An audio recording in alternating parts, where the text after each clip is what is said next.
evening, everybody. 6 o'clock, Tuesday, March 8th. I'll remind everybody in the audience, if you have cell phones, please put them on silent, just in case without that.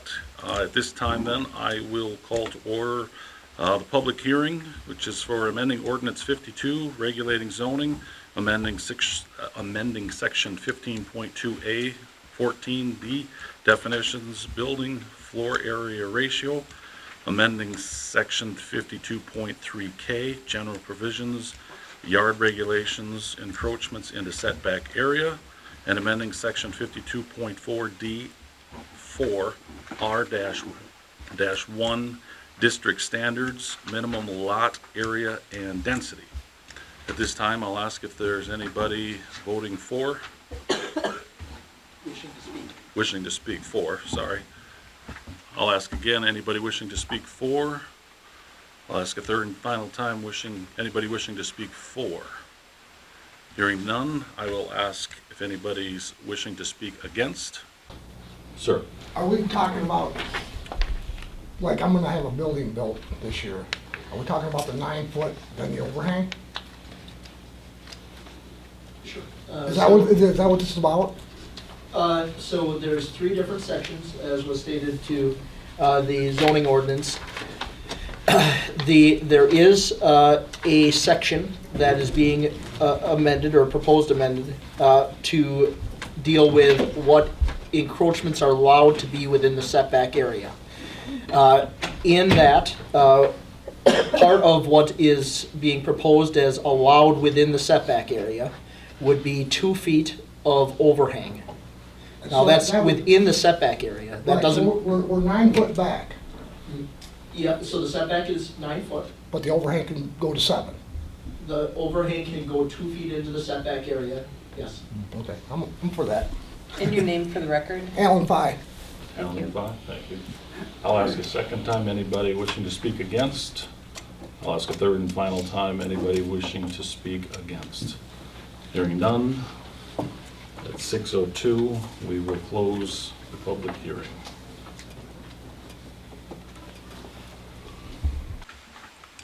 All right, and I will open the Town of Grand Rapids Tuesday night meeting. We'll start with the Pledge of Allegiance. Everybody stand, please. I pledge Allegiance to the flag of the United States of America and to the republic for which it stands, one nation, under God, indivisible, with liberty and justice for all. All right. Thank you, everybody. Approve the agenda. Anybody have questions on it? If not, we will move on.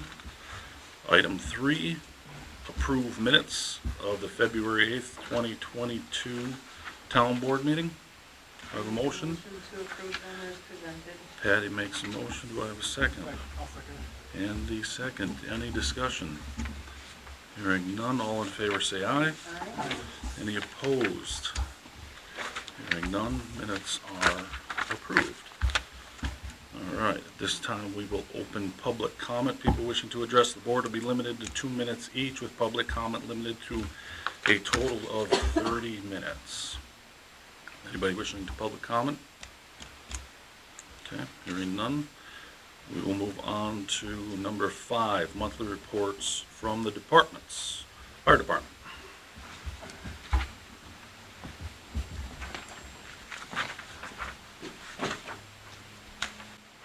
Evening, board and residents. We're currently staffed with 46 fire and EMS members. 5 are non-structural firefighters, 6 are EMS only. This last month for calls, we finally got a little reprieve on EMS calls. We only had 25 of them. We had 9 calls for service for fire. So 5 of those were in Grand Rapids, 3 in Saratoga, none in Grant, and 1 mutual aid. So that consisted of 4 structures, 2 motor vehicle accidents, 1 mutual aid, and 1 false alarm. So our monthly training for the month consisted of the EMS. We double refreshed on our Lucas device and the protocols to use it. And on the fire side, we did our DNR wildland refresher with Buren Fire Department and the DNR. And we did our SCBA fit testing. So we had our regular monthly meeting, department officer meeting, and 4 training meetings. Public relations, this last month, we sent some staff out to watch the AHS bonfire at Altenburg Country Farms with the Assumption High School kids. We did 4 homes for smoke detectors this month, and we sold 4 more address signs. There were no injuries to report in the town for the previous month. Any questions from the board? Thank you, sir. Okay. We'll go to the police. Mel? Good evening, everyone. Okay. For February 2022, the police department handled 279 calls for service. That compared to 248 calls for service in February of last year. That's about a 12.5% increase in calls. Board members should have a breakdown of those calls. The police department issued 50 traffic citations, 1 municipal ordinance citation, and 51 written warnings during the month of February. On February 5th, the Town of Grand Rapids Public Safety Team, led by our team captain, Officer Cody Conover, participated in the 2022 Wisconsin Rapids Polar Plunge at the Ridges Golf Course. The Grand Rapids Public Safety Team included a total of 11 personnel from the Fire Department, Auxiliary Police Department, and also the Grand Rapids Police Department. Team raised $2,973 to support Wisconsin Special Olympics. Just an interesting note, I think Bob helped out with this. The ice layer had to be removed from the pool prior to the plunge because it froze over overnight. And I think wind chills at the time of our plunge were hovering around a minus 10 degrees. So it was definitely a polar plunge. On February 6th through the 9th, I attended the Wisconsin Chiefs of Police Association 2022 Wisconsin Police Leadership Foundation Midwinter Training Conference at the Wisconsin Dells. The conference had an all-time record number of attendees for law enforcement, executives, and other associate and affiliate members. Training include U.S. Customs and Border Protection, law enforcement components, operations and how CBP works with local partners, an overview, transformational leadership during difficult times, a Jamie Kloss abduction case study, leading organizations in crisis, legal updates, and Office of the Attorney General legal updates. It also provided an opportunity to network and develop professional relations with other executives around the state. Vehicles in the department are doing well outside of normal maintenance, and once again, please feel free to stop by my office anytime if you have any concerns or suggestions. Any questions? Earlier today I was driving by and I saw it unmarked. Is that something new? What's that? Earlier today I was driving by and I saw it unmarked. It had the light and one of you guys were getting in it.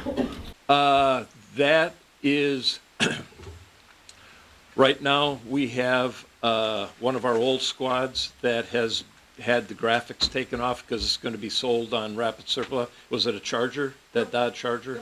Okay, yeah, that one's going on the Wisconsin Surplus auction site. And then we just, the new squad that is, well, actually, the new squad we got is replacing the 2015 Ford Explorer, but that one is we just got it back. It's got the graphics on it, but it hasn't been built yet, so we're waiting for parts. So. On a side note, in that polar plunge, there also was our fill-in clerk, Stick Lisa, that made the plunge as well. Yes. Lisa did participate, and I she don't know was that she there. got wet. and, I didn't see that, but she did. Yeah. There was a few that chose not to go completely under, but that's okay. They were still there and participating. So, all right. Thank great. you. All right, we will move on to the treasurer. For those who aren't aware, Amy, our treasurer, has resigned, and Mike has been nice enough to step in. We are currently on the search for a treasurer, and until that time comes, Mike is feeling you can sit here and do your report. You don't have to go up there, so that's fine. Thank you, Jeremy. Yes, it's been an adventurous couple days, but I think I'm slowly catching on. Amy was kind enough to give me the packet information for the month of February of 2002. She gave me a fairly nice script to go by that should kind of check into things in your packet. The receipts for the month of February were $489,115.74. The disbursements for February were $3,370,205.26. Cash on hand at the end of February was $2,288,484.26.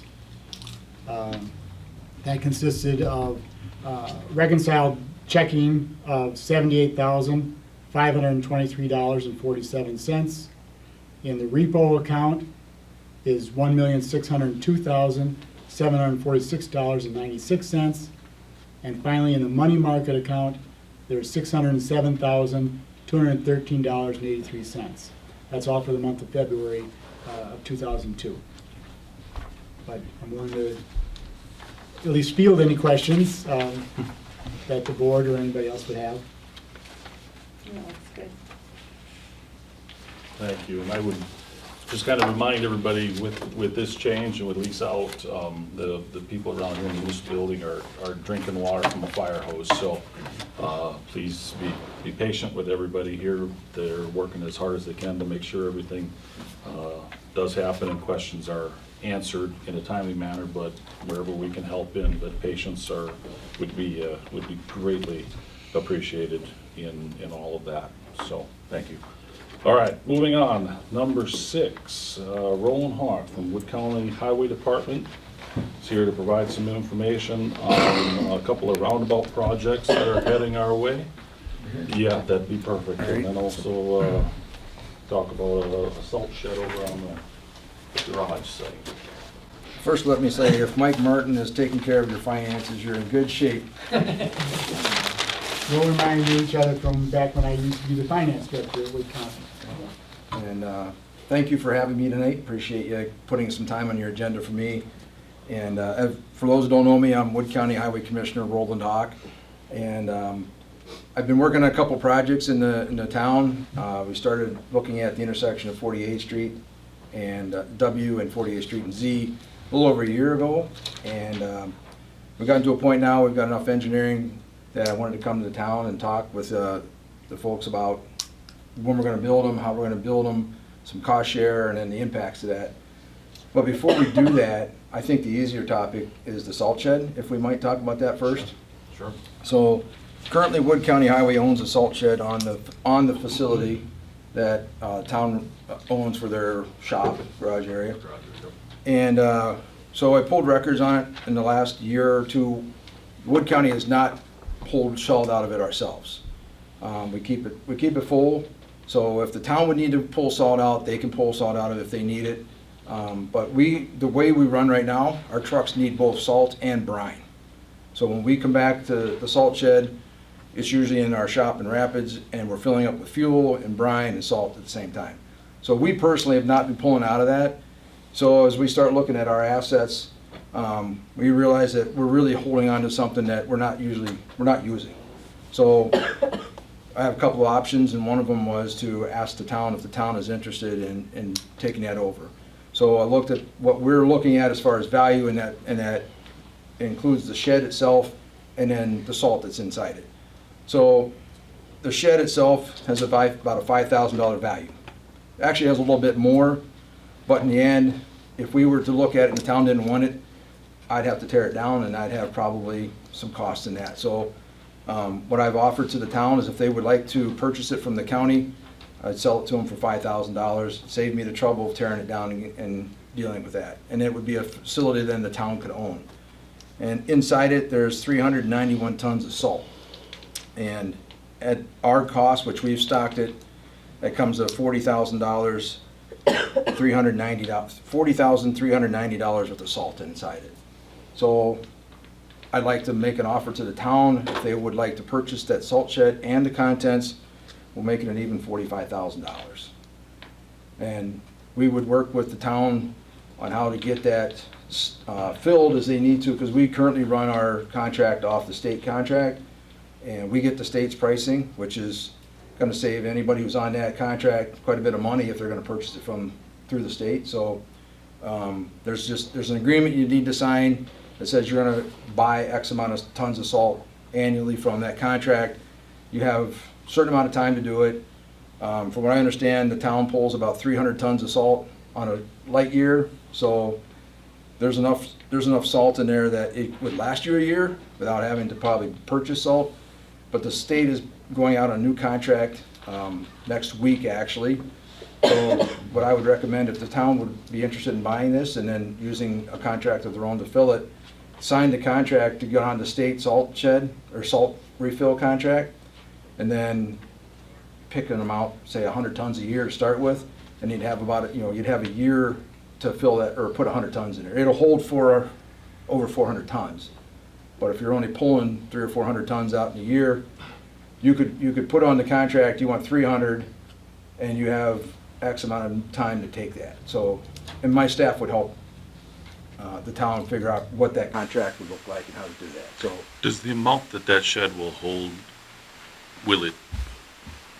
does it depend on the type of machine that's pushing it in and pushing it up? a little bit, yeah. You're saying if we had the perfect machine to help load it and push the salt up, it would hold 400, but if we have a little bit smaller machine than what you guys bring over to load it, probably wouldn't.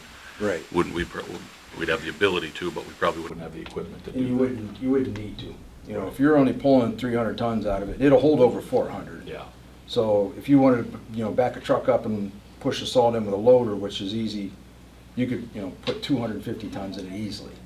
What we do is we use a backhoe, and a backhoe actually will pull that salt up and get it, stacked pretty well, which that's not, I don't think in the town's best interest to do that. I think the town would be better off realizing, they use about 300 tons a year, put it in with an end loader, take it on, late summer, mid-season, and then after the season's over, take another load and fill it back up. If we contract with them, do we have to take what we kind of put out there? You have to take so much of it. So you have an initial contract that says, okay, we want to take 300 tons. And then you have a reserve saying that if we go through 300 tons, you pick a reserve amount, and that says they'll reserve that much for you if you need it. You can take all of it or some of it. You don't need to take any of it if it's in the reserve. So that's what we do. I don't even know the numbers, but it's thousands of tons that we take annually. We put in a vendor reserve, meaning that if we go through if we get to the end of the year and we're short, or even midway through the season when we're using a lot, we'll call in a vendor reserve and we'll have them delivered to us. So you can set it up however you want. And Brandon from my office does this. He would work with your crew to help figure out what's the right numbers to do that. So if we have a real light year, the next year we would just contract down, but then if that winter is super heavy, we would have a reserve after Correct. that where we wouldn't be short or something. Correct. Yep. Okay. Can I ask, what is the condition of the roof on that? That roof was replaced. That's what brought this up. It wasn't very long ago, like less than 10 years ago. Okay. So that's what I started looking at. We have cost into this thing, and we're not getting it, we're not using it. So, I'm sure Mike would told me a long time ago, if something's not being used and you're putting money into it, it's costing you money, you should probably figure out what, do something else or get rid of it. Okay. And since our operations have changed, we do everything in the Rapids area now goes to our shop because it needs fuel, brine, and salt. Thank you.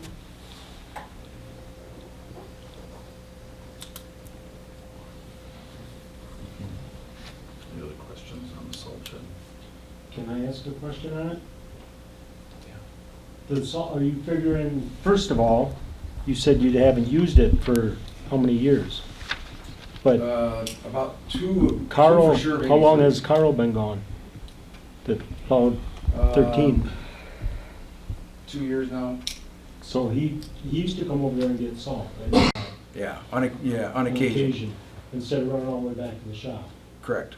So he was the last driver that used salt. And So then, are you figuring the salt shed's full now, or? it's real close. Because it's not full, I know that. It's real close. It's got 391 tons in it right now. So you probably could put another, Because I know we use Truckload or some, we use something some of it out. We just added up the totals of how many loads we took out of there. yeah. And that's where the salt, other than Carl, like I said, a couple years ago, when the town needs it, we have an agreement that the town can use it, and then they just reimburse us. And Rick keeps close watch on that. Correct. With that guy, the counterpart. And Okay. I don't, you can look it up on your records, the roof, one of them was just done with steel. I don't know if it was a sand shed or the salt one. Sand Sand. Yeah, the roof, forgive me for not knowing exactly the date, but it's not very long ago, as far as roof goes, so. It's in good shape, it is, and that's why I'd rather offer They just fixed the the header, of the door. the header in the door, yep. Instead of us tearing it down and eliminating it, I figured it'd be a better option to provide it to the town if they could use it. So is the 391 ton is as of today, or is it 391 minus No. figures that we may not have submitted yet? He just did this yesterday, maybe? He might have called them in yesterday, I don't remember. I know we got a total, I don't know if it was Monday or last Friday. Yeah, I think it was yesterday He when, might have just sent it in. because Brandon gave me these numbers today, he says this is what's currently in there. Because there's marks on the wall, Yep. gives you a rough estimate of what's in there, how many tons are in there. Yeah, I don't know where exactly it's at right now. well, what we do is, like you said, there's numbers on the wall and there's heights on there, and basically it's, 28 feet wide, and currently, the building is 38 feet long, and the salt is stacked out to 29 feet. So you have an extra, almost 9 feet of salt you could put in there, and it's 13 feet high. So Brandon's calculation comes in at 390.96, so it's called 391. I see other salt sheds when in the different areas. And this one has braces on it. Is there something wrong that it has braces, or do all of them have it? That was the style when that was built. So they've gone away from having those braces and to where they actually have an underground T-wall system where it's cantilevered. So the weight actually, so you have a concrete foundation under it that extends underneath the salt. So you put the weight on it, and the weight actually keeps the wall from tipping out. These were designed with kind of like buttresses from the outside, pushing back against the wall. So it's, like I said, it's in good shape. And if it weren't, I wouldn't be here to offer it to you. I take care of it myself, so. If you tear it down, where's Grand Rapids get their salt from? Well, they could come to the highway shop and get it, which it would be, trip across town, and you wouldn't have it as available, and you'd have to be on our schedule. Which generally we're out, you're out, so it'd be Yeah, pretty and close to then the same. You run out of salt, you gotta stop plowing where you're at and go across town and get it and come back, and Yep. it'd be a lot more travel time and more time plowing the roads, because you're not gonna finish if you're running for salt. Right. So if you tore it down, where would you get rid of that treated wood? It would probably have to go to the landfill, but we'd have to figure out how, because they have certain limitations of what, and I'm assuming it was creosote. I can't say for sure, but if it was creosote, I don't know that this landfill would take it, but we'd have to find somebody who would take it. Another bonfire at Altenburg's. Oh. Just that night. Okay, So, thank you. Any questions, any more questions? When are you looking for an answer on that? I guess. it's actually up to you guys, because if you wanted to do that, and because next week's the last week to sign this round of state contracts. So if you wanted to get onto that, you'd have to sign into it for next year, or by end of next week. But there's 391 tons in there, and we average about 300 a year, so realistically, if we didn't do anything this year, we should have enough to get us through, plus a fluff factor for next year, depending on what it is, so. Yeah, and if you had to buy it next year off the market, I'm gonna tell you right now, we're probably looking at a 20 to 25% increase. I think it should go to Public Works and they make a decision and bring it back to the board. Yeah, I'm thinking that we'll run it through the committees and back to the town board meeting, and hopefully have something on the agenda for the next town board meeting, the April one, to be able to discuss it and get something to you about then, all right? That'll work. Okay. Yep. All right. Good. All right, well, then you got your roundabout. Yeah, so the next item here, couple items here, I should say. There's the roundabout, and I have a draft plan here, which apologize for not having something put up on the wall for everybody to see, but I met with,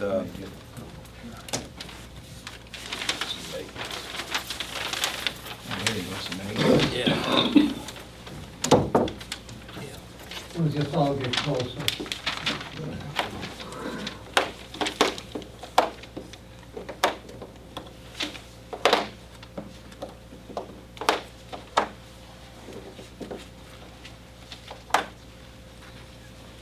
This is the intersection of 48th and W right outside the door here. And I was asked about a year and a half ago to look at doing some engineering on the intersection to see what we can do. One, to eliminate the type of crashes that are out there. But the crashes we were seeing were mostly rear ends and a couple T-bone or high angle or right angle crashes, which resulted in, I want to say, it was about 14 crashes in about a 3-year period or 5-year period, with 3 of them fairly serious injuries and a few that were minor injuries. That was actually right at the intersection, but we had a number that extended both directions that were rear end type crashes that resulted in less serious injuries. However, one of the bigger concerns is the folks that are entering Highway W from 48th Street are struggling with timing, trying to get on there. You know, there's the speeds and gaps and stuff on there aren't really easy for folks to judge. And a couple other comments that I really took to heart was, one was there were a lot of young drivers in the area who are not familiar with or aren't patient with this type of intersection, and we have a lot of senior drivers in there that are slower to react, and so that's really driving a lot of the types of crashes here. And Mel, you've probably responded to a number here, and if you see anything different than that, let me know. But That's basically what we're seeing, exactly. so I was asked to take a look at the intersection, see what we could do. So I had an open house a year ago, actually, in the fire station, and overwhelmingly, folks elected to go with roundabout design, because the other options were putting in designated turn lanes, possibly stoplights, which stoplights are probably not going to make more people very happy, because there's going to be days or times of the day you're going to be sitting here with traffic not flowing in the other direction. You're going to get a signal, you're going to sit, people are going to be impatient again. Plus, it still doesn't eliminate the right angle crashes that we're seeing. And then if we went with just a designated left turn lane on W, what it ends up doing is that it ends up stretching that intersection another 12 feet, 15 feet in some cases, which makes then your entry and exit from Highway W that much more critical, because you got that much more distance to go, and timing for, like I said, for young drivers and senior drivers, that starts to get a little more complicated. We're finding roundabouts to be more acceptable in a lot of communities now, because for a while people didn't care for them, they didn't know what to expect, something new. Now that they've seen them, they understand them, and the designs have gotten better, a little easier to follow. People have said, well, I'd rather see a roundabout. For one, you're not wasting energy on signals and stoplights, things like that. So, and their chances of having to wait for being impatient with a string of traffic is lessened. So this was the concept we came up with. With the number of trucks, and to be able to have trucks go through this intersection, we had to design it to accommodate what we call the WB62, which is a wheelbase truck of 62 feet from cab to trailer. So the center intersection here would be a paved surface, a hard surface, so trucks that could, maybe coming eastbound on W, wanting to go this direction, they wouldn't necessarily have to go over the Y, but they could if they needed the trailer over that. The thing that this intersection does that signals don't do is you don't have to worry about timing signals, or if power goes out, somebody doesn't have to come out here and flip down stop signs and then have somebody standing there controlling the intersection. I know a lot of folks don't like their roundabouts. They have their place. And the staff that I've been working with have all said that this probably is one of the ideal situations because the amount of traffic on W and the amount of traffic on 48th Street is fairly equal. East of the intersection here, we have about 4,000 cars, 4,000 to 5,000 cars. 48th Street South has just under 5,000 cars. North of 48th Street has about 3,700 cars, and as you go east, it gets worse. It gets 7,200 cars. So as you see that many vehicles flowing through this intersection, roundabouts really do handle it very well and eliminates right angle crashes. And what you're typically left with for types of intersection crashes would be a rear end or minor side swipe. For those of you who have driven the intersection down at 17th and Gaynor, if you remember what it used to look like and the type of accidents that used to happen there, I used to sit right in that office right there at DOT, and there would be people with 911 on their speed dial because once a week there was a crash, right angle crash there. And since that intersection's been put in there, I don't know if there's been a serious crash at the intersection since. There's been a couple of trucks that don't know enough to slow down and navigate it, but otherwise there hasn't been any right angle crashes there since they built that. And it does flow a little easier. I was working with the city on that intersection actually, and they had like 17 or 18 designs to accommodate that intersection, and all of them included signals. And signals for an intersection of this size probably costs about another $250,000. And then you have the cost of maintenance and energy and so on. So this is what we came up with. And with this intersection, a few things I'd like to talk to the town about. The county is going to pay for all the design, all the engineering costs associated with this. And because we extend enough into 48th Street, and it does handle, like I said, almost equal amount of traffic here, what I've asked the town to do is participate in the project. Number one, we thought, and I know this has been, I think, cleared up already, but there's an underground water conduit that goes through here. I think it ends up in here somewhere. And according to the staff here at the town, this doesn't take much water anymore, or any water for that matter, and that would be eliminated. So if there were any need to put that back in or keep it, the estimate we had for that was about $40,000 because we'd have to put in concrete and manholes and connect it back into a system that's down in here. So we had that estimated, and that actually would be a town utility, considered a town utility. So under our projects, the town pays for its utilities and power companies pay for their utilities, so on. So, but if that could be eliminated, that wouldn't be a part of the project anymore. And then we have some right-of-way issues. I don't have exact right-of-way lines drawn on here just yet, but there would be some impact right here to the town property as far as right-of-way goes. What I would ask for is that the town would designate that to the project, or donate it to the project. So we wouldn't personally have to buy it. We would take care of the plat. We would take care of all the legal descriptions, filing any deeds, things like that. But what I'd ask is that the town wouldn't ask us to reimburse them for the right-of-way that we would be using here. Yes. Just thinking outside the box, but how about we trade a salt shed? Well, it's a good question, and the reason I can't do that is I've got to track things. I mean, it'd be essence the same thing, but I'm just saying I got to track things and follow numbers. So What do you do with snow in a roundabout? It's a good question. We probably be there prior to, or at least at the same time as any town truck will be coming through. And what we do now is a truck goes through the roundabout at whatever direction he's coming from. He would go through the roundabout at least twice in order to get the snow out as far to the end as he can. And what we try to do is we try not to leave a big windrow here, but then the town would have to come through and they would have to care for their section of the road. But right now, depends on what kind of event it is. If it's a light event, we wouldn't worry about anything in the center.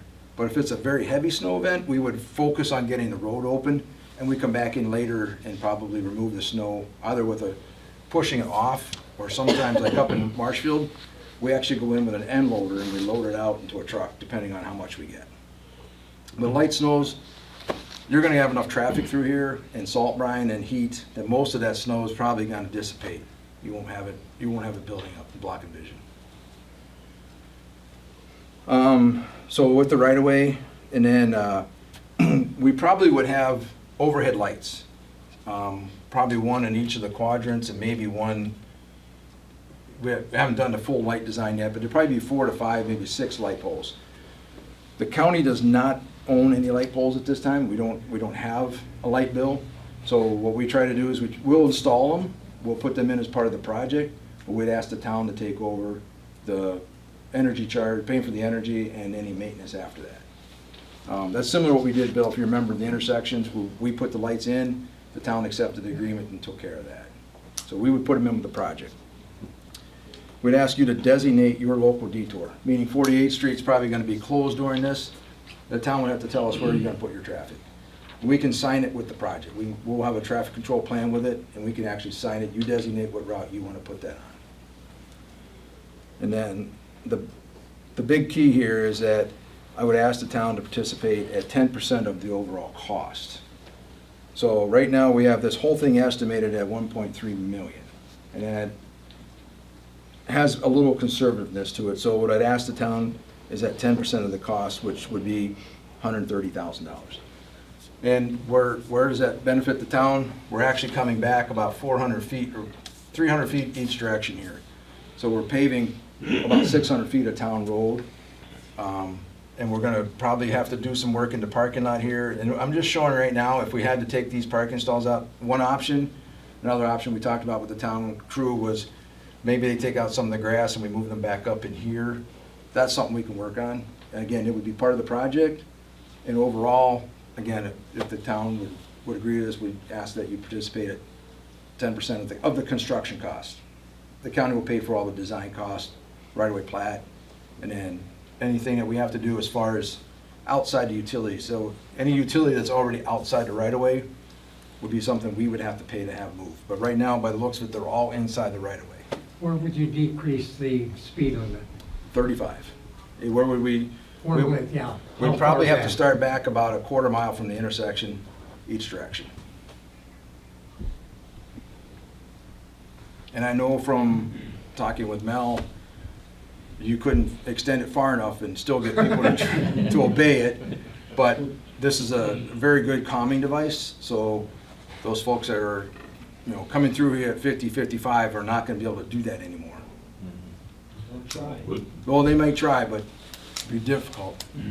Coming from town, so going from west to east, could we start that 35 on the other side of the bank intersection to help We could look at that. slow? I guess I'm looking at you, Mel. Would that help the I right-hand think a turns? rough and- estimate would be kind of where Lake Avenue comes in, or where 45th is by the bank there. That's probably a rough estimate About of a where quarter it mile, would be, yeah.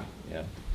There's a question there. Yeah, Roland, when you were at the fire station, you had talked about that you're still making Wazeecha Avenue one way there? We talked about that, and one of the things again, these are getting a lot more acceptable, and people we're probably gonna drive them. If people wanna ignore this and go back to Wazeecha and try to get in and out of there, we'd probably make that a right in, right out only.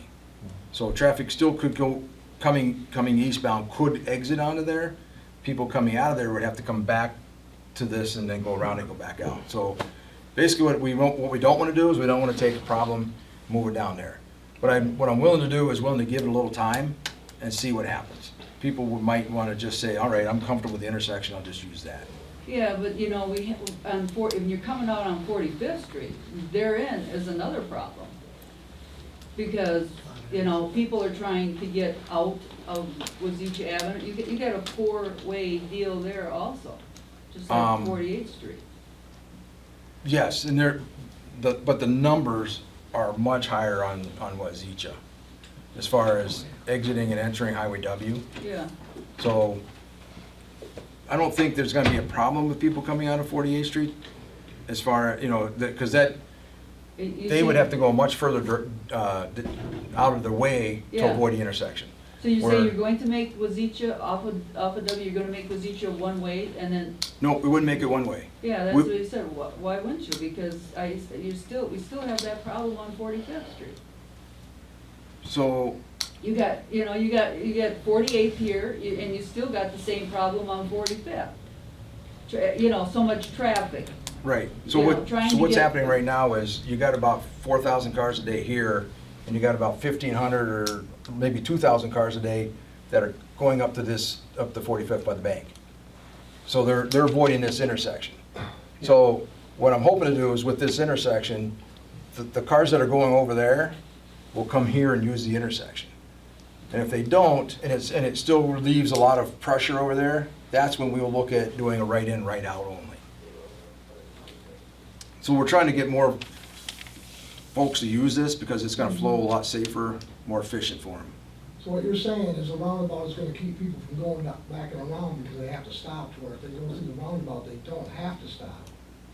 As part of it, yes. But a lot of people, so this intersection's gotten some history. Yeah, I know. It hasn't carried over to 45th Street, right? At the bank. Eventually, it's going to create a problem there. If we don't do something here, it's gonna create a problem there. Right. It's gonna be just as bad.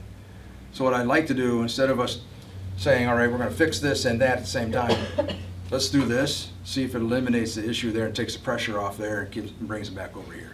If it doesn't, and we have problems there, that's when I can look at doing a right in, right out at 45th Street.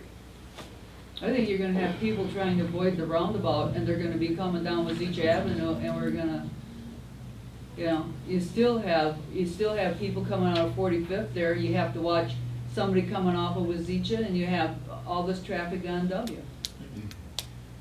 And we might, but what I'm willing to do right now is let this work, see what happens. And then if we have to, we'll program another project and do something back there to help fix that. But this is, I think, gonna make a big, big difference here. I think folks are gonna find out that this is gonna help eliminate the pressure on those other intersections, and they'll use this more efficiently. So, I see heads shaking here. I think you guys understand the indirection people are going out right now just to avoid this intersection. That's what's putting pressure on those other intersections. Once this starts working, you're gonna take the pressure off those other intersections, and we might not have to spend any money on them at that point. They'll operate the way they should at then.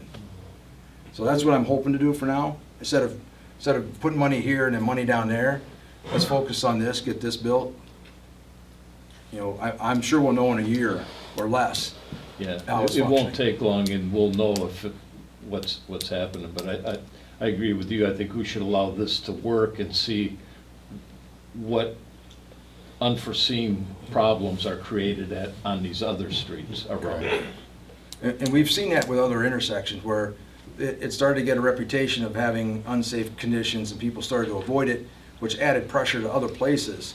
Well, if you're shotgunning your effort to try to fix all these little spots instead of what the real issue is, you're diluting the amount of money that you can put into safety. And in this case, I'd rather focus my money and attention on this intersection, resolve this, and if it still has some spillover, then those fixes on the other intersections might not be as big or as expensive then. That's my plan right now. Not saying I'm not gonna keep an eye on them and see what happens, but if this takes care of those issues, then it would resolve us having to spend money on those other intersections at this time. So then the ask here is you're looking at 1.3 high end. That's with some fluff built in, I'm Right. assuming. Yep. Then you've got, so it would be 10% of that, so 130,000 from the town. Then we would take over the lights and maintenance of the lights, changing the bulbs, the electricity bill, all that comes with it. You're looking at 4 of those, but those are probably high LED. Right, that's the plan right now, is all LED, all low voltage. So Very seldom change bulbs. So I Correct. don't know what we've got to change a street light. I'm sure we've got something, but And if you have a style that you currently have and you keep parts for, you know, we can look at trying to get something that is very, very similar, if not the same, so you're not stocking extra pieces. okay. And then we're gonna lose, obviously, some right of way. We're gonna lose some parking lot. Where is the entry? I'm assuming that's curbed around the corner, so where's the entry into the municipal building then? So this is something we can work out in design. If we carried a curb line, which right now we're showing curb right here, if we carried that curb down to here, you know, the entry would have to be through here or possibly maybe end that curb a little shorter and still be able to put vehicles in here. Well, I'm just wondering, do we have a safety issue though, when somebody's coming around that corner, if somebody's tight on them, all of a sudden they whip in, is it safer to carry them down I further before they personally cut would, in, I or? would carry them down here, because now once you're out of the circle, you're in a tangent, and you can actually see where you're headed, so you'd know if somebody's making that turn, or coming out of there for that matter. Okay, so it'd be curves, so we'd probably get one or two spots out front here that might do handicap, possibly a north-south park, or like you Yep, guys talked about maybe. And just show what was, what we could squeeze in without making any other alterations at this Yeah, point. Right, okay, and we'd have to do some measuring as far as tearing up this grass, and I don't know that there's a lot of room there that we would gain by doing that, but, okay, so we're looking at 130,000 plus lights, plus the loss of the right-of-way, plus a designated detour on us. Right. And then possibly the conduit. Conduit, if that comes out. So when I ran the numbers, if the conduit comes out, my guess of the, 140,000 would be the value, but part of it's a donation of the right of way. And then the usage of the electricity, or the use of the maintenance of the lights. So I would guess, probably a couple $1,000s a year for power for the lights. Do they have solar lights that are workable or not? They do, but they're very expensive. And I don't know that they're gonna give you the, Enough light? yeah. We looked, actually, we did the intersection out by the casino on Highway G, it's been 10 years ago now. I'm sure technology's come a long way, but the number of lights we put in there, I think was 9 or 10 for that whole stretch through the intersection. If we'd had to go solar, I think it was like double that, just to get something close. For the same amount of light? Yeah. So, I know solar's come a long way. I'm not so sure that they're exactly what we want out here just yet. In a parking lot, I wouldn't have a problem. Okay. But, you're talking about Right. an intersection that's gonna have a lot of traffic through it. Traffic, yeah, I just didn't know how well developed they've been, I haven't solar really lighting. looked, I haven't looked at them that close lately, but I do know when we did that intersection, because the tribe was asking us if we could go with solar type lighting. We looked into it and it just wasn't economical at the time. We talked about last year at the fire department for bicyclists and walkers. From here, I'm thinking I can see where you have designated areas for crossing. These would be designated Okay. crossing areas, That is yes. right. Okay. Yep. And then, let's say down the road for expansion, it looks like there's 4 lanes, like, coming into that. What if So W would what we're end up- showing is a 12-foot lane, and then I think it's 5, don't quote me, maybe it's 4. And right now would be designated kind of a shoulder area where bicyclists would be using it. And because it's still considered sort of a rural but urban area, Right, we carry that into basically a widened area in the curb for a bike lane. okay, And then they actually they use the circle just like cars. okay. But we aren't carrying a bike lane beyond that. So down the road, if the town would look to add bike lanes into the area, it's already accommodating it. Okay. And then could that actually, the way that everything is coming in from 48th Street wouldn't be 4-lane at this time, I can't think of it, but W, let's say they would make W 4-lane, would that be able to go in there? No. No. First of all, we don't have enough right of way for a full 4-lane. Okay, If we had to do that, we're looking at a lot more right, right of way, and then this would be a much bigger circle. okay. So Gotcha. it is designed for, like I said, for large trucks, because if trucks coming down W need to go up 48th Street, they can do that, and vice versa. So it is designed this will accommodate a lot of traffic, Timeline. Okay, so before I do timeline, you want me to talk about the other one? Because I got them both, we got a second one, and the timeline incorporates both of them. Yeah, let's, On the one that's up there with the second exit or entrance to the school still usable? This one here? Nope. Over Or on- down here? yep. Which one? Nope, where your finger just was. This one? No, no. To the west. Off the W. Right here? Yep. Yes, it'll still be usable. Okay. This is a non-mountable curb right here. So that would be something we'll have to work out with the fire department. I know right now, their trucks come out this door. So we may, depending on what you want to do, we may continue the curb line in there, but we may make that flush for you. Unless you're more concerned about, maybe doing that. I don't know, for a couple of seconds that takes. We prefer maybe to keep that mountable. It's just better traffic control, but we can work, that's something we can work out. Okay. But this would be painted, so traffic can still use that driveway. And that's pretty to scale right there? Yes. Yep.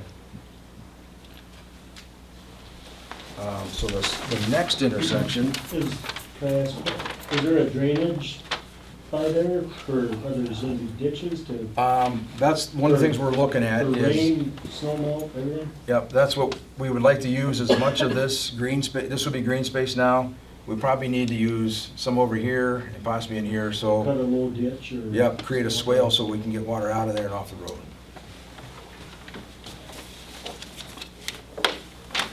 Did you have anything to do with what they did at the school with their water retention pond there? I did not.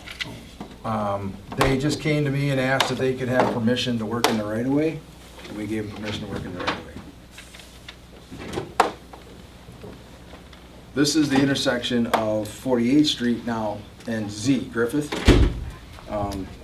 This was another intersection we were asked to look at because there's been an increase of accidents, crashes there. Mostly people running the stop sign at 48th Street. That's been the history here that I've gotten. All the crashes I've seen so far, that's been a problem. So we looked at reducing speed on 48th and reducing speed on Z and 48th.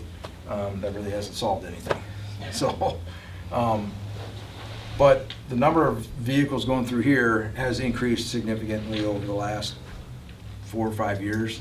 And with this development going on, and I'm sure there's more happening in Saratoga, a lot more folks are going through this direction here. So we'd like to look at doing something, and again, we looked at a 4-way stop, turn lanes. This actually has less impact than both of those other alternatives. And it was actually preferred when we came to the town and did our public meeting. This circle's a bit smaller. This is the design vehicle for this is a WB40, meaning a truck with a 40-foot wheelbase. However, with this being a mountable curb, a WB62, your standard long truck, could still make this intersection. Just means that when they make this, that trailer is going to cut across this island. It'll be a mountable island.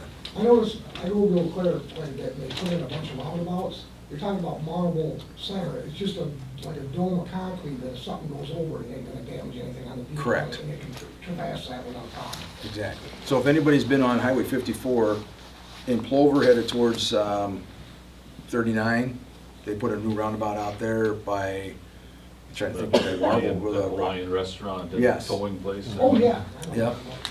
It's not gonna be that big, but that's the concept. There'll be a concrete area for it. We So, can take out the rumble strips that's already there, they've been filled in, so they're not so loud for the residents. we could do that, yes. I mean, you plan on keeping them in there though? We wouldn't have to with this being a roundabout, because those are designed for stop conditions, and quite honestly, this is not, it's a yield condition, so we wouldn't have to have rumble strips in there. Actually, the new blacktop in back north on 48 would probably Take them out. cover those and take those out anyways, wouldn't it? Probably would, yes, because the first set's usually, well, as you're coming into the intersection, it's like 750, 450, and then like 200, so we'd be probably right into them right in here, I'm guessing. Now, we were asked many years ago to fill those in, I mean, because of the rumbling going through. Sure. So we're also looking at 4 to 6 light poles on that? Nope, this one we're probably maximum be 4. It's smaller. I forget the term they use for it. It's condensed or semi-rural, something. I forget that there's a term for it. But it's a smaller intersection. Wouldn't need as much light to it. As you notice, the islands are much smaller and shorter. we're not adding any pedestrian access here, but we still continue the bike lane through here. They would use that just like any, the other one. The thing here we ran into, we started looking at this, that access was gonna be an issue, and I'm trying to minimize the amount of real estate we'd have to purchase for this. And so when we originally put this in, we kind of were looking at centering it right on the intersection, which really had a huge impact on this property. Not quite as much there and there. So we shifted it a little bit and then realigned it to the east. But so we had a little more impact here, less over here. We removed this driveway here, so they still have access to the garage over here. Really no impact down here because this driveway would be beyond the island. This one we'd have a little bit of an issue here, and I would probably work with them if we could maybe shift it a little bit further to the west. But if they didn't, we'd be right at the end of the curb here. But they could still make this direction and make a left and right. With this intersection, kind of going back to the similar concept that I talked about with the first one, the county would take care of all the design expense, any right-of-way costs to in the plat, and I'd ask the town to participate at 10%. This one's estimated right now at $600,000. And if the town would participate at 10%, and that would be $60,000, and then take over the lighting and the cost of the maintenance for the lighting. So this one's a lot less of an issue. It would solve a lot of the issues with both the intersections, and I'd be willing to say that by the time we're done with this, the folks in this community are going to be a lot happier because they won't be sitting on 48th Street trying to access both these county highways as long as they are currently. So, What's your estimated start date on that one? So here's what I'd like to do. My plan would be build this intersection first. So we're still working on design. My plan is in 22, by the right-of-way, work with any utilities that need to be relocated, and then construction would start in May. This is my plan. In the real world, everything goes the way you plan it to, right? Especially if an engineer's telling you that. Right. So in May, we would start this project. We figure somewhere between 35 and 45 days it'd be done. May of 2022? May of 23. May of 23. Right away in 22. Construction in 23. So sometime in early to mid-May, we'd have it done by the end of June. We'd have it open to traffic by June. Well, then, that's right about the time that State Ski Show shows up at Wazeecha. And so this would be open to traffic. And people would be able to use this intersection. And any of the residents that live in the town between Z and W would have some time to start getting used to it in late June, early July. Ski Show's over mid-July. Third weekend in July. So we would then start construction on the one on W after ski show's over. And then this would actually work out as part of the detour for that project, because any traffic coming out onto 48th Street would have to come south to get out of there, and we would use Z as part of that detour. So now they'd be starting, this would be set up for that traffic control already. People could start using it. And we built the one on W. That one probably is gonna take about 65 to 70 days. Depending on how many adjustments and utilities and stuff that aren't done ahead of time. So we'd be hoping to have that open by end of September, early October. So we build them both in the same year. So we would have to stop truck traffic basically on, and have an alternate for 48th Street in both. Yes. And you can put it on our county highway. If you wanted to take traffic off of 48th and run it over to County Truck U and sign it on the U, we'll work with you, because we'll probably end up doing something similar. We may end up running all the traffic for W out to 54 and bringing it back that way. Most of the local traffic is going to find a way around it, but for the majority of traffic, any out of the area, people would follow our detour, and it probably would go to Highway 54 and back to Rapids that direction. Otherwise, some folks will probably cut back onto Z for this project and go that direction, but there's really no middle of the road route in here that would be helpful.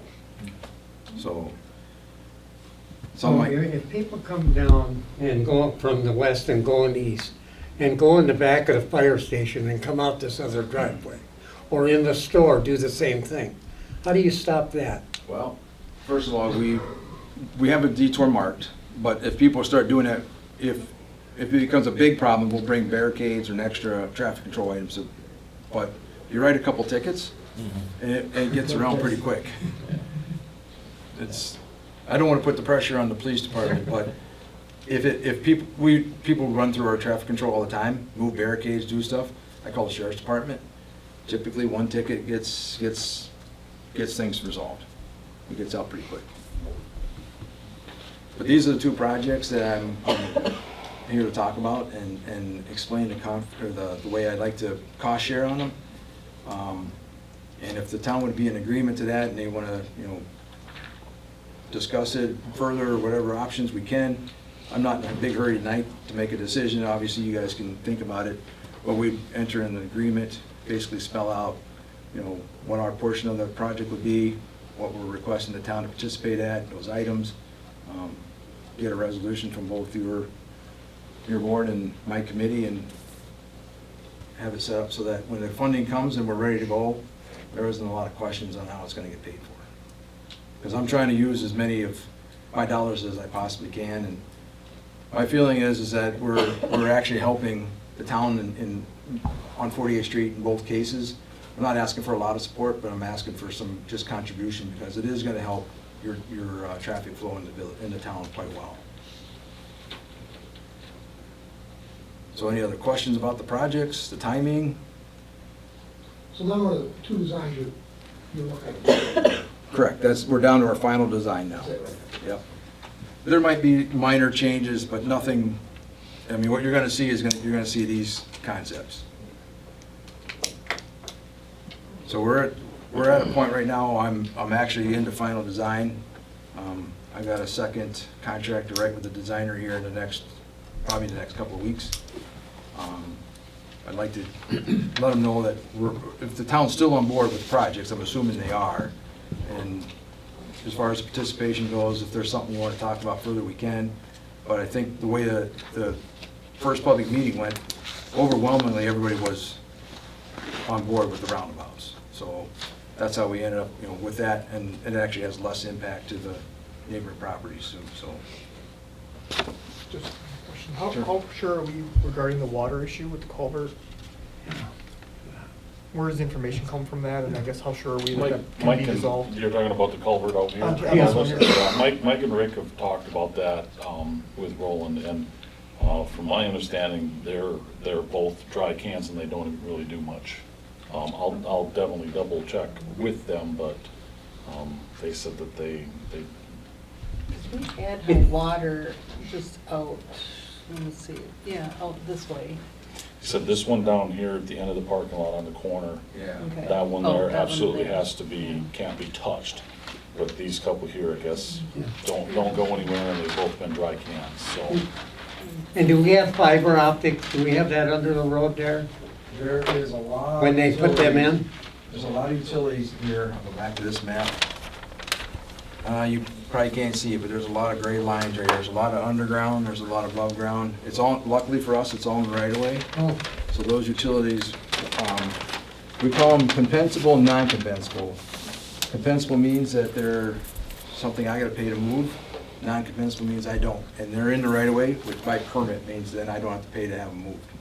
That's what, but there's a lot of them there, and they're gonna need some time to move.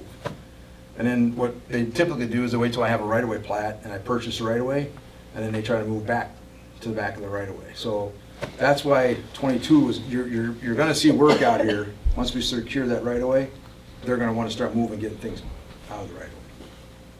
because they put, because their rescue truck, I know, came from the Ho Chunk Nation, donated to Chastity. Yeah, they had several donors at the time. In fact, the body, the S&R, the company that we're potentially gonna have build the truck, that's the same company that built Rescue's truck. They did an international chassis with a S&R body. It was a big fight on the county board to keep that rescue Yep, truck yep. here. Yeah, I appreciate what Grand Rapids put toward it, but, okay. Thank Yeah, I'm you. not trying to replace rescue, it's just gonna be a way more efficient way to, vehicle to hold the equipment we have, and then that old bread van over there, I mean, I don't mind driving it, but there's a lot of people who don't like to drive it. It's got really hard to use mirrors, it's got a lot of blind spots in it. Like I said, this is gonna be like driving a 1-ton pickup. It's I don't know if GM is making it or International is making it, but all I was told by is they go down the line, it has some International parts, some GM, and they get to them, they either put a bow tie on it or they put an International logo on it. You can look them up online. They're considered a true medium duty truck. They're bigger than an F-550, but smaller than a heavy duty truck. So. You're gonna make any significant changes Yeah, yeah. I'll make a If it motion that impacts any more than what I'm showing on these drawings, yes, we'll bring another drawing the back. loan Yep. be taken out. Make a resolution. Yeah, do the resolution to do it, so we can get this start the process. What's the verbiage we get right? He's making a motion To authorize the fire chief to bring forward a resolution for borrowing. With that then, thank you for would then giving me the time consider tonight, that. appreciate it, and, Second. we gotta get a hold We of can it. determine then what we're doing with the ARPA Thanks, funds, Roland. whether it be spent on that. Yeah, I think if we've already you- moved past that item, so. If you would like to have that on a future agenda, you can. Number put that be on a future 7, agenda, yeah. consideration and possible I action think on we need to resolution revisit that. Yeah, when is the bill? 2022-0. There's a lot of parameters in the air. Obviously, the chassis already has a VIN, but it's a VIN parts missing. They're hoping, the Mid-State Truck is hoping it's gonna arrive in early April. So as soon as it arrives, S&R's actually got several other projects where they're waiting for parts and pieces. They would be able, more than likely, the truck would be complete somewhere in like September or October, ideally. Or I mean, This year. of this year, yes. The time frame is that you need the loan to acquire the chassis. Yes, yes. And then the rest of it, the rest of the build, you would need the final, your funds. for Somewhere in that possibly September, 30,000 October, from the ARPA you would need in September. So we've Potentially got some November, time. yeah, Some October, time. September, October, November. Okay, all right, so we've got And 'em. just looking at the agenda item, do you want to set the amount that you're having to achieve? I mean, I see it's noted here as not to exceed 120,000. The I believe amount- the actual number is considerably lower than that. As long as they meet the other requirements like setbacks in our. Until this presentation, but So you yes, have I a think motion, we have- you could build that not to exceed amount and put the number. Oh, Do yeah, you I'll have- amend do my you have motion. your- do I'm you gonna have amend the- my motion to not, the balance of financing not to exceed $90,000. Is that appropriate? You're at 86,000, are we too Actually, Yeah. close to that? do you know exactly what your chassis price is? Is it the The 68? chassis is the, 4.5? the chassis is the, yeah, 68, 6450. That is what the chassis is. Is what would be borrowed for? Yes, that is the contracted amount from Mid-State Truck in Marshfield for the chassis, 68, 6450. Is this, I'm just reviewing the document you provided as far as the current finances and balance to finance would have been that 86,632.50. Is that what we're looking for financing? Well, that's, like I said, that reflects, I did those numbers last week when I was trying to figure this all out, what the cleanest way to do this would be. After talking to the bank officers, and they told me how volatile, the markets are gonna be this summer. Actually, the one suggested, he goes, really, what you ought to do is just finance the chassis and then save your money the rest of the year and pay for the build. And I'm like, that's actually a darn good idea. So if you look at the top here, Andy, I think what Okay. he's saying is Yeah. the 68, The same item number, so, Yeah, I was originally thinking that we would pay cash for the truck, and then I was gonna have to scrape up more money to, for the build, but, since I had to turn all this stuff in last week, Would 70,000 be okay? yes. Okay, I'll amend my Yes. motion to exceed 70, not to exceed I $70,000 thought I had for put the it on loan. and I apologize. Oh, okay. Because my question to him was, is Is Amber willing to- is that a reputable safety company, because I can go on Amazon and buy all kinds of stuff cheaper. It doesn't mean it's just as good. And then my other question to him was, have we gone back to Jefferson and asked, because I'm assuming we use Jefferson for more. Yeah, there might be a couple nickels on top of that for the title and a plate on it, but, that's the contracted amount that I have in my folder. Yeah, I just put it right over. Yeah. Just to Yeah. give you some wiggle room. Keeping in Yeah. mind that you're gonna see a resolution, you know, and the resolution's going to have the set dollar amount. This is just telling the chief that for the not to exceed 70,000, go and get a resolution and get some rates, and then you'll be reviewing it at the next meeting. Okay, gotcha. So that's the motion, not the amendment? I heard that the original motion was, he was willing to amend it, and then I had asked Amber if she was willing to amend her second, so you have an amended motion. Okay. Yeah, I think if it's apples to apples and these aren't refurbished or something like that, and you know, we can get them, I guess, you know, is it credit card needed, or have you looked into that at all? Yeah, I just throw it in my phone card. Okay. Sir. So what is the price? How much are you taking out of your budget? Well, I gave you guys the Jefferson Fire and Safety quote, which with all my truck paperwork, I didn't grab that. $32.25. $32.25, so yeah, take $900 off of that if I buy them from the I think there was free shipping on there. I just say that because this is public and public don't get those things. Yeah, so you're looking at what, 25 of them at $90, right? Yeah. So, yeah, 2250 is what would come out of his budget. What about any warranty issues or anything like that with these? If you Well, have any that's, issues? you know, if you buy them from a big, that's the only thing Jefferson can offer is that if we have any grief with these, I literally can call the rep and he'll come get them and he'll replace them. We buy them from an internet supply company. We got- We're throwing them in the garbage can and buying new ones if you have grief. We got what we got. From what I could understand, it sounded like they last only 2 years anyways. Yes, they're disposable. Did you ever get a copy of the bylaws from 1998? No, I haven't That seen that. was a big concern, Yeah. and that's in here. Yeah. Exactly what you said is in these bylaws. Okay. I have a copy of it. Oh, perfect, yeah. I'll have two So, copies. like I said, in layman's terms, that's kind of what it is. Again, it's no, we are not locking into committing any type of monies. It's basically, we are one of four, we're approving this resolution to have them participate in grants for And then I work did done some research going forward. and- I'll make a motion to approve resolution 2022-04.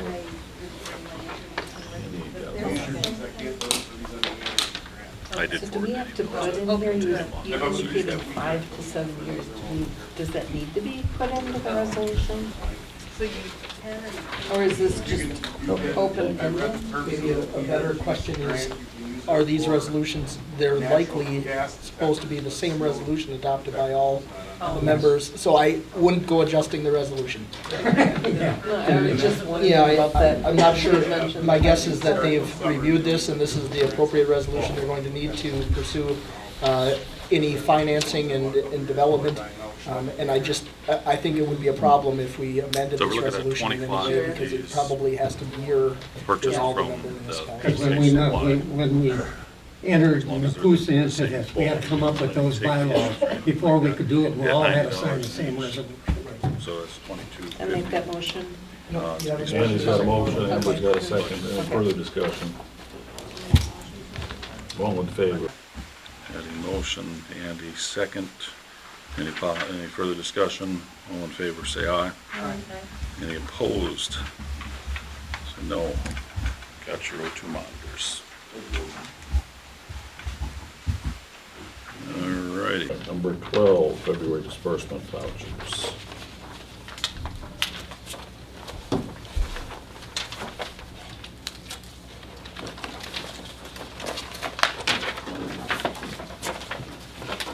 I do have one change on mine. The meeting for the legislative and the town board meeting, that's not supposed to be two, that's one, that's been sent in. So Okay. that's one change on mine, so. Thank you.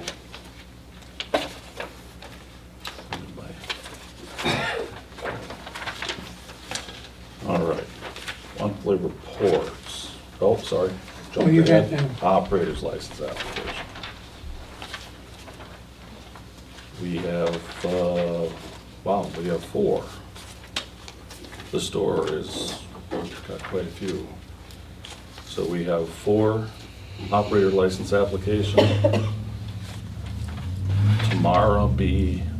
Doherty Wilson, Paige Jinsky, Cassandra Reina, and Scott Wilhorn from Hoozles. I'll make a motion to approve the request. Bill makes motion, Andy second. Any further discussion? All in favor, say aye. Aye. Any opposed? Thank you. Alrighty, monthly committees. And Public Works, we did have a light meeting this last month. Talked about ARPA, but we're gonna have to have another meeting this next month.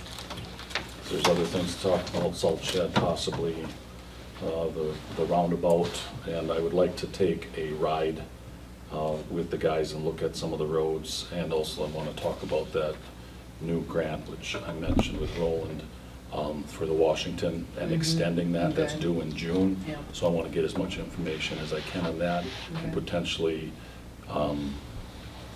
getting something in that. We're approved for the one for the short section from 30, just past 32nd, where it turns to town of Grand Rapids by Mid-State to 48th, but if we could get in that new grant, potentially do that whole thing out to you. Ditching is some questioning in there. The amount of sand that was put in that road, the amount of truck traffic that goes to Mariani, the corner up on you. I know trucks aren't supposed to come in and out of there, but they do anyways. Do we widen that corner to, that type of thing? Okay. So, Airport Commission, we had a meeting last week, pretty light meeting. The one thing that really came out of it is we are working on a vendors come in that build hangars, do work in the hangars. Basically, it's a guideline of when you come in, here's sort of a generic set of rules. You can park here, please don't block this area, just that type of thing, because otherwise, people are in and out of there and somebody wants to pull their plane out and they've got a vehicle in the way and can't get down the taxiway or whatever, it kind of gets in the way. So the folks from the EA requested that we kind of put something out, and Jeremy there is working on that. And then, we've been searching around trying to find the original bylaws from 19, what do you say, well, that's when the Coos came in, but when this was originally set up and donated from the Alexanders to the city, it was in the 50s, and nobody has the strict bylaws, so everybody's been kind of tearing apart old minutes and folders and files and, stuff that's that old, tends to get lost, so. I had to see if Bear's got it because they joined, and then dropped out. Bear? But they were in originally. Yeah, I don't know, they were talking about coming in also, but I haven't heard any updates on that at all. Recycling, solid waste, and water. You can't make the meeting on the 21st, you had sent me. Yep. So we're tentatively going to set that for the 23rd, and hopefully we'll have some. And I did send another email yesterday off to Larry Ed. And I told him, I said, squeaky wheel's gonna get in the grease, buddy. You're gonna hear from me pretty consistently, try to get this stuff done. I'd like to see what it is. I told him, with spring thaw coming and all that, we gotta see that. And his attention needs to be done on that. So I'll follow up on that, continue to push that. Planning Commission. Yeah, we met on February the 14th, and we had discussed the public hearing items that we heard this evening. And then we had, on our next meeting that's coming up next week, Monday, we're going to discuss possible ARPA funds that may be needed for purchase of audio or visual equipment that the Plan Commission would utilize, and the town would, for annual meetings. And that's about it. Thank you, Patty. Legislative, we did have a meeting. We met on the resolutions that were presented tonight. We put a, I guess, a rough draft of potential registration or regulations for ATV, UTV on there, so. Next one is scheduled for the April Wednesday after the election, with April 13th or something? No, it's the following week. I think that might be the 13th. The 13th is Wednesday. Yeah, yeah, so that's the next scheduled legislative meeting for that. So, public safety, Yeah, nothing, we are gonna be meeting soon. okay.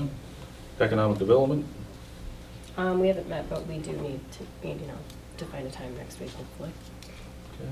Personnel, So the treasurer position is posted thanks to Nick while I was out of commission when I was sick. But yeah, that's about it, I think, for now. WTA, The WTA meeting, there will be one March 18th, but we had one on February 18th. We had it up at the Richfield Town Hall, and it was Town of Camden that had it. And DNR speaker was there, talking about the Sand Hill and taking down that fence, and that was quite amazing. Senator Tester, representative, was there, Jeff Schultz, and discussing workforce shortages. The representative down in Rosar was there, and she was discussing having AED in town halls and stuff like that. The thing for, I think that's one up there on the wall. AD, yes. Yeah, that they're going to be required in all municipal buildings. And she's the representative from up north. And a proposal was brought that we have county unit meetings quarterly. And the thing of it is, we only have 11 of them a year. And if you don't want to come, don't come. I mean, a lot of people don't come to them, but they only come to certain ones. And one time we have them on Thursday night instead of the Friday night, so we're gonna take a vote at the next meeting on how it's gonna be, so. You can give me your ideas, and I sent you all the yeah, note yep, on I that. got all that, so, yeah. And next meeting's gonna be, March 18th, of course, the town of Cary. That's it. Thank you. All right, moving in, reports from individual town board members. Amber, I don't have anything. Andy, I don't have anything. Bill, No, Patty. I think we all have received some emails in regards to ATV, UTVs. There was the one where, and I forwarded that on to Mel too, in regards to a resident indicated that there was somebody driving an ATV on the roads. So that he wanted us to look into enforcement of that, or, It's something Yeah, for right. Mel's crew there. You know, when you get notified of things like that, Patty, and this is for all the board members, people have to realize that sending an email on non-business hours or calling here to the municipal building during non-business hours, they're not gonna get a response, immediate response, until the next business day. You know, if that's a Friday afternoon, they may not get a response until Monday afternoon. It's very important, and I've preached this all the time, is that when the residents, when they have something going on, especially during non-business hours, they need to call Wood County Dispatch, right. okay? Sending us an email during non-business hours, and then, I got it, day and a half, 2 days later, is not, you're not gonna get a response, okay? So it's very important that all the residents know that when, if there's something going on, they need to call Wood County Dispatch. They don't have to call 911, there's a non-emergency number, and they can call that. And in addition, if we're tied up with something, then they'll send a county south end unit to respond, okay? So they will get a response, all right? So it's very important, I think, that everybody knows that, you know, when you call or send an email during non-business hours, you're not gonna get a response until the next business day. That's a good point. Yeah. So, you know, I really urge all the town residents to call Wood County Dispatch when they see something like that going on, what you highlighted in your email or what the constituent sent to you, that it needs to be reported through Wood County Dispatch so it can be dispatched appropriately. Same thing goes for burning complaints. I get people leave voicemails on the weekend that their neighbor's burning. You get it on Monday morning. Yeah. So in that case, if somebody did call and complain to a supervisor about something, and we say call dispatch, Yes. you know, and then the number is 421-8700, you know, and call that number. Are they entitled to a police report? Yes, absolutely. If a police report is created, and if they call the dispatch should be creating an incident. They are entitled to that. All they have to do is come down and fill out a open records request. A lot of them in here. And that's typical when you start seeing, 48th Street is acting like a county highway in a way. It's got a lot of traffic and it serves a lot of residential properties. That's what you see in these type of intersections. Everybody wants to use the right of way to feed their utilities through there. We're trade for County Trunk A. Be careful. So I don't know if anybody's got any other questions about this or timing. Were there pedestrian crossings on the 48th and Griffith one? No. We might want to look at that. Okay. Because there's a lot of pedestrian and bike traffic even at that intersection. Okay. Whether it's on Griffith or 48th, so. If we did that, I mean, there's some minor changes we can do to add Right, that. I would think that would be a minor Yeah. adjustment that, but we might want to look at that too. Okay.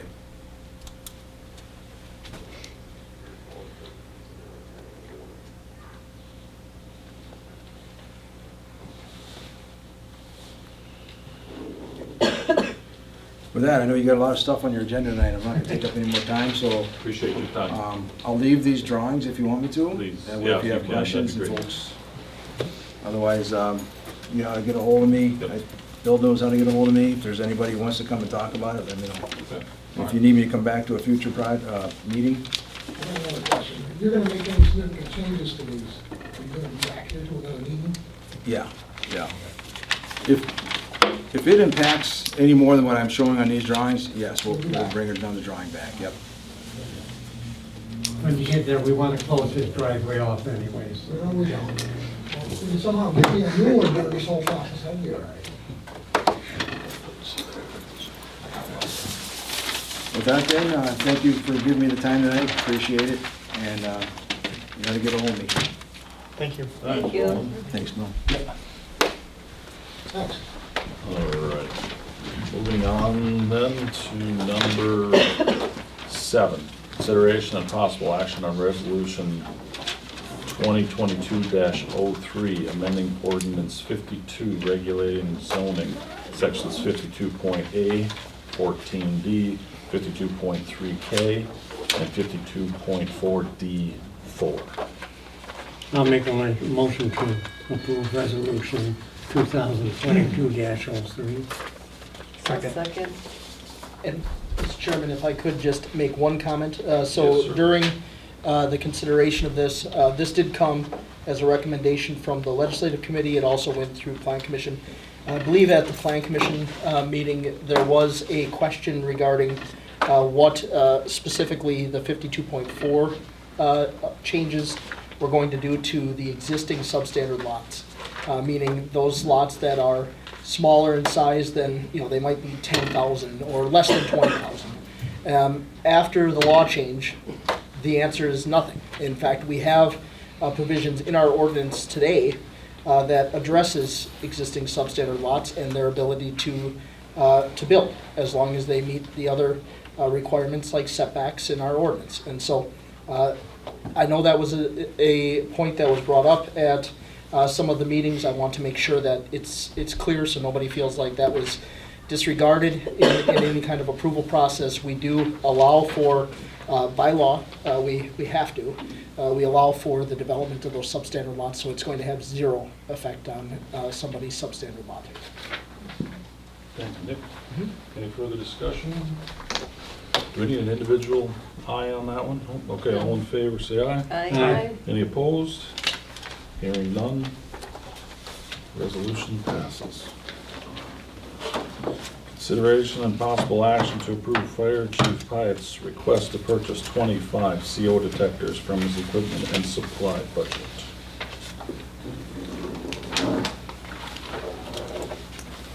I had did some, I did a little research on that, and I did find that with a different company, a PK Safety, I believe it was called. If you buy over, I think it was 10, they're $89, $90, $89.99 per piece versus $129. And they actually utilize the same item number, so that, with buying a quantity of 25, that's a savings of $975. I did see that email, and I know that email didn't make it to Bob, and I talked to him earlier today. And I wanted to. My question, why that email didn't come to me? So. I thought I didn't put you on it, I apologize. Oh, okay. This is my question to him was, is it apples to apples? Is that a reputable safety company? Because I can go on Amazon and buy all kinds of stuff cheaper. It doesn't mean it's just as good. And then my other question to him was, have we gone back to Jefferson and asked, because I'm assuming we use Jefferson for more than one thing. Have we gone back to Jefferson and said, why can't we search the rep was this? here today, and he can't touch that price. So he said, he goes, I get it. But he says, Jefferson being a smaller, obviously this PK must be like a national internet supply company or whatever. Yeah, Scott Bingham from Jefferson was in today, and he says, I can't even buy them for $89.99. So I have no problem, and I get it, if this PK Supply is buying 100,000 of them a year, and Jefferson's buying 20 or 2,000 of them a year, you know. So I have no problem buying them there if that's, you know, because that's leaves more money in my mind, but. Yeah, I think if it's apples to apples and these aren't refurbished or something like that, and you know, we can get them, I guess, you know, is it credit card needed, or have you looked into that at all? Yeah, I can just throw it on my town card. So what is the price? How much are you taking out of your budget? Well, I gave you guys the Jefferson Fire and Safety quote, which with all my truck paperwork, I didn't grab that. $32.25. $32.25, so yeah, take $900 off of that if I buy them from BK. Yeah, because I think there was free shipping on there too. I just say that because this is public and public don't get those favors. Yeah, so you're looking at what, 25 of them at $90, right? Yeah. 2,250. Yeah, $22.50. Really is quick. what would come out of his budget. What about any warranty issues or anything like that with these? If you Well, have that's, any issues? you know, if you buy them from a big internet, that's the only thing Jefferson can offer is that if we have any grief with these, I literally can call the rep and he'll come get them and he'll replace them. If we buy them from an internet supply company, you're probably throwing them in the garbage can and buying new ones if you have grief with any of them. From what I could understand, it sounded like they last only 2 years anyways. Yes, they're a disposable steel monitor that require no calibration. Right. We've purchased these in the past, and normally I've taken about a 2% dues, but I have plenty of money in my equipment and supplies right now, and obviously is the next budget item, I'm saving money for a truck. So. And you do 25 for what purpose? We carry them on all the EMS bags, and then I give them to most of my officers to clip them on during overhaul on a fire. Okay. And then I did some research as far as grants go, and I didn't bring my information with me, but We there is Energies, some. I can't put in for these on the We Energies grant. I Okay. did forward that email. So- to- Okay, to good. them. And if I'm gonna use that We grant, I'm gonna use it for a new thermal imager. Because our thermal Oh. imager's on the blank. So you can or you can't use We You Energy? you can, I read the terms of the We Energies grant, you can use it for natural gas detectors, but CO detectors was not on that Oh, list. this wouldn't fall into that, okay. Yeah. Because that would have been perfect, And because that- it would have paid for it. Yeah, but that doesn't even start till summer, and they don't even give those grants out till fall, and I kinda like to get these things in-house. I see. Because they're, the ones I bought a couple of years ago are dying out by the day here. So we're looking at 25 of these purchased from the PK Supply. As long as they're the same quality, we don't want any safety issues or anything like that. They had $90 in each, so that's $22.50 to be spent out of his approved budget. I'll make a motion to approve that. Second. There's a motion and a second. Any further discussion? All in favor, say aye. Aye. Any opposed? No. Got your O2 monitors. Thank you. Alrighty. Number 9, consideration possible action to approve Fire Chief Hyatt's request to have $30,000 from ARPA funds go towards the purchase of a new rescue squad, which was moved from regular budget request. Can I just say something about that? I just can't see this coming to this committee because we decided that we wouldn't be taking ARPA funds up, that the committee would be referring those to us. And I think this should go through a committee. His own committee. Pardon? He's his own committee. You already disbursed the money to the police department. They have no committee to report to other than the board. Mr. Chairman, because that was part of doing ARPA funds at our ARPA funds meeting. And we're trying to keep that all separate, the same way on the county. We're not giving out ARPA funds. We're not doing them until we have ARPA funds meeting to keep them separate.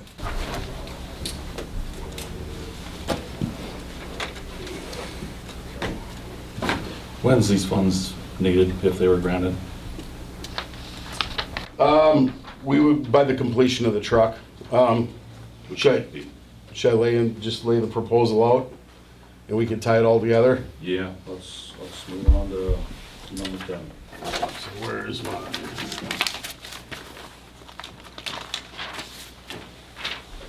All right, so as I told you guys last year, we started looking at replacing our 1994 squad we have over there. That truck's currently 28 years old. So anyways, what we've done, what we decided to do as a committee last year, obviously, we manage our own 2% dues and all the fundraising and donations we get from the public. So anyways, we went ahead and after we had probably 3 or 4 meetings, the first thing we did was narrow down the chassis we wanted. So, and I can give, did I make enough copies for, I gave you guys some information last week.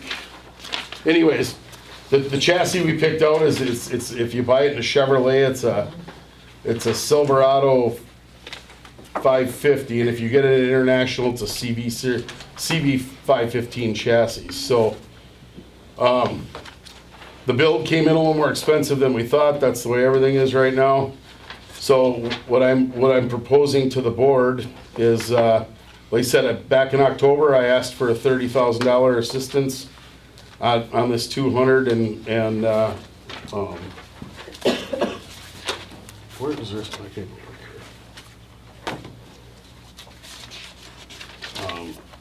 here? End cost is 217. Yeah, this number changed just a few bucks because we made a few changes on it here this last week. We changed a compartment. We put a Stinger light bar on the front of the light bar. It's but let's just call it $217,000. So, anyways, what our plan is, and the fire department approved it, is we're asking for you to draft a resolution to let us borrow money on this truck over 3 years and pay it off using our 2% dues and our fundraisers. And our plan with the interest rates being on the rise, which I do have a quote from one bank, but I really don't wanna talk about that because the other bank hasn't quoted me yet. And they said as volatile as the interest rate market is right now, they're not gonna lock in until we're ready to borrow. I did consult with our town's attorney last week. Obviously, tonight I have to ask for permission to borrow money. If you guys grant me the permission to borrow the money towards this truck, then you have to draft a resolution and approve it next month. At that point, we could ink the project. So the chassis is $68,864. That reflects our municipal price for, if you went and bought that truck as a private citizen, it's about a $90,000 chassis. So our build from S&R right now is at $148,533. We've got $100K of loose cash right now to throw at this, which means we have to raise another $48,533 based on the fact that we would finance the chassis. And like I said, between our fundraising effort, 2% dues, we feel we could very comfortably make the payment over the next 3 years. So the town would gain a $220,000 vehicle, and you'd have virtually no budget money out of it, and hopefully only $30,000 of the ARPA fund through it. I did go through, I've been on the fire department since 1991, and there's very few vehicles that we haven't assisted the town to buy over there. So in 1991, when I first joined, they bought that high pressure truck. I don't have exact amounts, our minutes are a little vague from some of these purchases, but I know we helped pay for the high pressure truck. The truck we're replacing right now, when it was purchased, it was $95,300. The fire department paid $50,000, the town paid $45,300. So when we bought Brush 1, that was right around when we got the 99 Pierce. If my facts are correct from the minutes and talking to older members, we paid for the brush truck, the town bought the engine. That engine was $233,000. Our brush truck back in the day was, I believe that was in the 90s, what we paid for that. When we bought the 2 Sterling tankers, the town paid for the chassis, we paid for all the fabrication to take the tanks off the old chassis, put them on the new chassis. So we assisted with those 2 vehicles on the floor.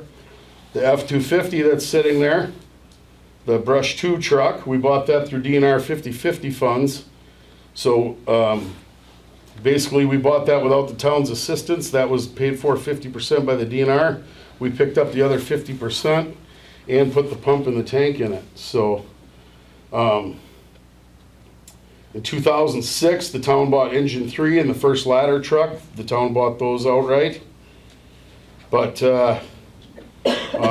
then in 2007, we added the RRV. We got the RRV through the grant. Fire department paid the rest of the money for the trailer and the bed. So then we got up to, obviously we bought the current ladder we have. You guys paid for that 100%. The rescue boat we added a couple years ago, the fire department paid for 100% of that. None of that money came from over here. Obviously you guys bought us our 2020 Rosenbauer that's over there, and like I said, now we're looking to replace that 94 squad, and we're just asking for a $30,000 help with that, and we will cover the rest of this purchase. The difference between this vehicle and the one we're replacing is the other one is the old bread style truck. So back in the 90s when we bought that truck, our average response on a call was 20 to 25 people. Right now we're averaging 7, 9, 11. I don't need a people hauler anymore, I need a gear hauler. The new truck will accommodate pulling the boat and the RRV. It's 4-wheel drive. It's got that GM Duramax 6.6 LT whatever diesel in it. This truck would still hold 5 people, but it would have a lot more room for gear. Obviously, I gave you pictures of it.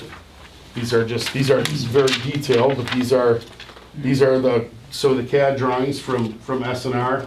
It would have side storage as well as what they call top coffin storage. Anyways, we believe this vehicle would serve the town well for 28 years, like the current squad has. So my ask, or our ask, as the fire department is like I said, if we could get the $30,000 assistance we asked for this last fall, and if the town will let us borrow money to complete this project. And the money we'd borrow would be basically the $69,000 to buy the chassis. And that's why I flip-flopped that. I thought, if we're gonna borrow some money, let's lock it in now rather than in September, October, when the rates would be much higher. And then if this passes and it goes, and then by next month, then Prevail and Wood Trust would both give me rates on what they could do the money for. And just to clarify, so it would require a resolution. Sometimes banks will give you the resolution they want you to adopt. Other times, they'll ask for a resolution. So just to clarify, you may have a resolution from the bank. We just have to ask them if you authorize the chief to proceed with it.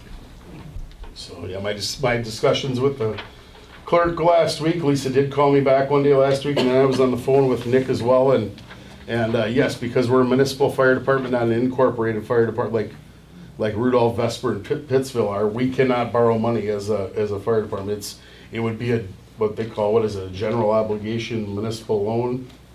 So that's where, it doesn't matter what entity of the town borrows money, it's considered a town loan. So that's where I have to get the board's permission to borrow money towards this project. Yep. With the current squad that you have now, then you plan on selling that and then utilizing that money to pay for the 3-year? I mean, the current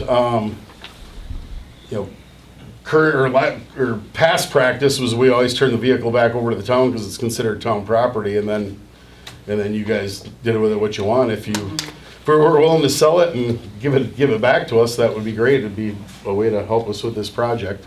Because if you add this to the current, there wouldn't actually be room in your fire department to hold it, correct? No, our plan was to sell or release the squad back to the town. Gotcha.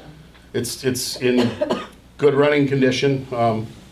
Other than you can't get any body hardware for it anymore. The 2 roll down windows don't work anymore. I called all over. There's no body parts for that anywhere because most of those were bread vans and they were off the road in 6, 8, or 10 years, and that body's a 94. Last year at the training, it took a dump on me, and the only alternator they could find for that truck in the whole country was in Texas.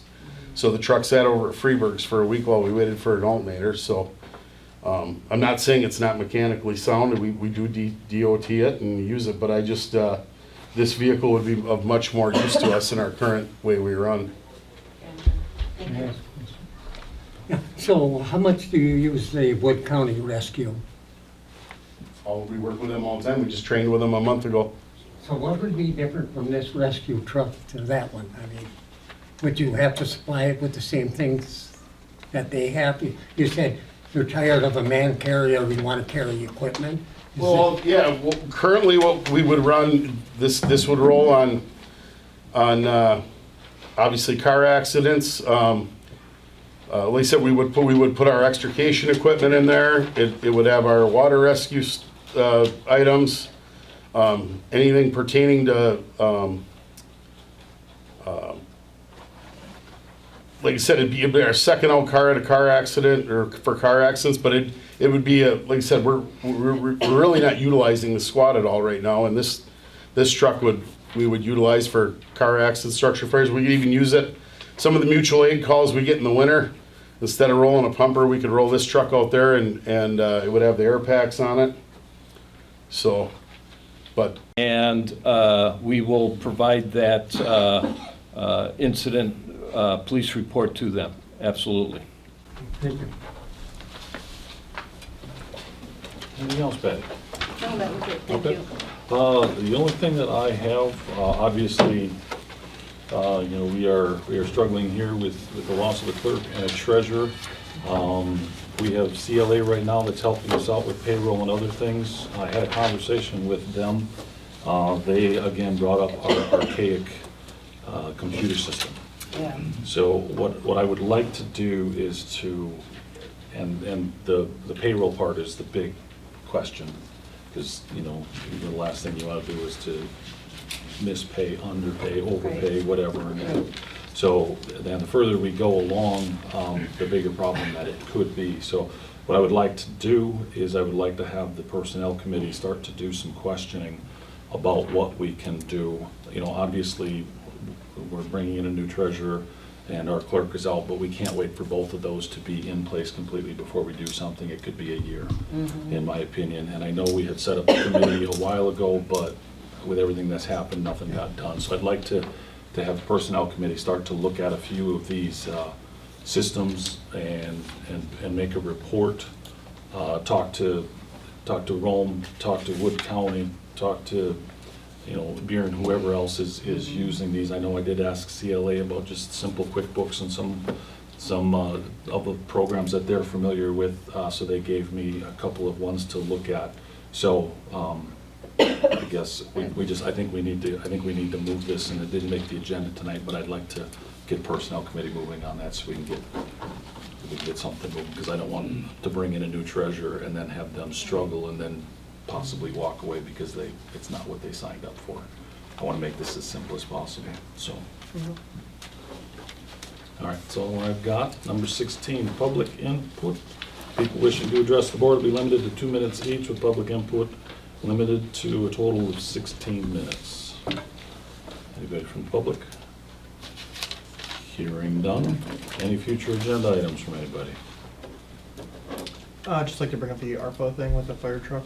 I think we kind of skipped over that, so we should figure out what we're gonna do with that, and it can happen, by the sounds of it, it can happen at, you know, we have a little bit of time to deal with that, so. Yeah, and I think that most of the committees are starting to get their wish lists together, so maybe we can, maybe at the next legislative meeting in April, kind of look at what those wish lists are and talk about it a little bit more there. I think. Another one for the next meeting would be the resolution. Yes. Provided we have the Yep. resolution. Correct, thank you. Want to have that as Requirements resolution. a specific agenda item?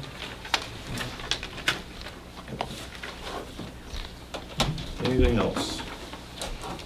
Motion- Take a motion to adjourn. Andy, second? Patty. Patty. All in favor? Aye. Any opposed? We out. Thank you, everybody. Thank you.